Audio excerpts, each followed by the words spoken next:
Very, very important. What is the difference? What is the difference between dissolution of partnership and dissolution of firm? Dissolution of firm, it means closure of the firm, end of the economic relationship among all the partners. Dissolution of partnership means change in the business relationship among the partners. The firm continues its business. बस आपस में relationship change हो रही है, profit sharing ratio change हो रहा है, agreement change हो रहा. Court's intervention, dissolution of firm, it may be voluntarily done by the partners or there may be intervention by the court, compulsory dissolution कि ये कुछ circumstances हो गए हैं, the firm must be dissolved, court का order आ गया, तो होता है compulsory dissolution. Dissolution of partnership, it is always voluntary. It is always voluntary.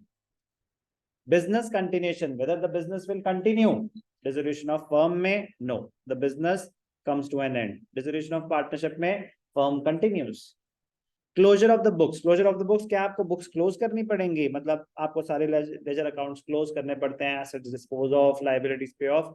Dissolution of firm में, yes, books of accounts are closed. Dissolution of partnership में, accounts, books close करने की जरूरत नहीं, books close करने की जरूरत नहीं. Assets and liabilities, assets are realized, liabilities are settled, the balance, if any, will be distributed among the partners. If there is any shortfall, it has to be met by the partners only. Dissolution of partnership में ऐसा नहीं कि आपको assets बेचने हैं, realization नहीं होती, revaluation होती है. कहते हैं उनको correct value पे दिखा दो. Assets और liabilities revalue होते हैं reconstitution के time, realize होते हैं dissolution के time. तो यहाँ पे हम एक नया अकाउंट बनाना सीखेंगे, रियलाइजेशन अकाउंट. रिकॉन्स्टिट्यूशन में हम अभी तक हम क्या बना रहे थे? Revaluation account. रीवैल्यू कर रहे हैं एसेट्स और लायबिलिटीज को. यहाँ रीवैल्यू नहीं कह रहा, बेच दो इनको, लायबिलिटीज को पे ऑफ करो. Realisation account. Assets of the firm are revalued and liabilities are reassessed. The gain, profit और loss due to it is distributed among the partners in their old profit sharing ratio. जो भी old क्या मतलब एक ही ratio होता है dissolution में, तो जो भी होगा प्रॉफिट हुआ तो डिस्ट्रीब्यूट होगा. ये रिवैल्यूएशन की बात कर रहे हैं. तो रिवैल्यूएशन में सारा क्या होता है, जो भी प्रॉफिट और लॉस है वो ओल्ड रेशियो में डिस्ट्रीब्यूट हो जाता है. रियलाइजेशन में तो एक ही रेशियो है, डिसोल्यूशन में तो एक ही रेशियो है. जो भी प्रॉफिट और लॉस होगा, सर प्रॉफिट, हाँ हो सकता है प्रॉफिट कि आपकी बुक्स थी, आपके एसेट्स थे 50,000 के, आपने उनको 60,000 में बेचा, हो गए 10,000 का प्रॉफिट, हो सकता है. तो डिसोल्यूशन में realization of assets and liabilities में प्रॉफिट हो सकता है. प्रॉफिट हो या लॉस हो, पार्टनर्स आपस में अपने प्रॉफिट शेयरिंग रेशियो में एडजस्ट कर ले. बट डिसोल्यूशन ऑफ फर्म के टाइम एसेट्स और लायबिलिटीज, मतलब एसेट्स रियलाइज होते हैं, रियलाइज मतलब उनको बेच के पैसा आता है, लायबिलिटीज पे ऑफ होती है. रिवैल्यूएशन कब होता है? रिकॉन्स्टिट्यूशन के टाइम. करें economic relationship, it comes to an end. It comes to an end in case of dissolution of firm. Partnership, it continues. बस क्या होता है, आपस में चेंज हो जाता है agreement.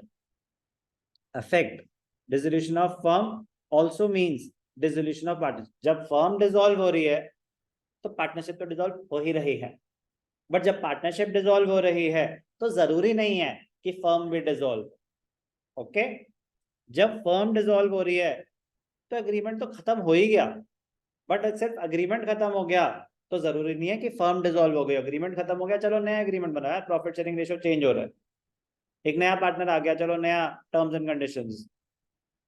Dissolution of partnership does not necessarily mean dissolution of firm, but dissolution of firm always implies that partnership तो डिसॉल्व हुई ही है. Clear? Dissolution of partnership does not involve dissolution of firm. Dissolution of firm, it means dissolution of partnership as well. Important है ये differences बहुत ज्यादा. तो assertion reasoning में बना के दे सकते हैं, किसी भी फॉर्म में बना के दे सकते हैं. ऐसा नहीं है कि differentiate between dissolution of firm and dissolution of partnership 3 marks, ऐसा नहीं है. तो फिर तो सर मैक्सिमम 1 मार्क कर ही आ सकता है इसमें थ्योरी. 99% chances yes. तो सर एक ही डिफरेंस आना चाहिए. बट वो कैसे खेलते हैं हमारी भावनाओं के साथ, कैसे खेलते हैं? Differentiate between dissolution of firm and dissolution of partnership on the basis of economic relationship. समझ रहे हो कि वो किसी एक पॉइंट को पकड़ लेंगे कि इस बेसिस पे डिफरेंशिएट करना है आपने। आपको सारे आने चाहिए, आपको सारे अच्छे से आने चाहिए। मैं बता रहा हूं आपको, लिख के ले लो मेरे से, किसी भी एक बेसिस पे वो डिफरेंशिएट करने को बोल सकते हैं।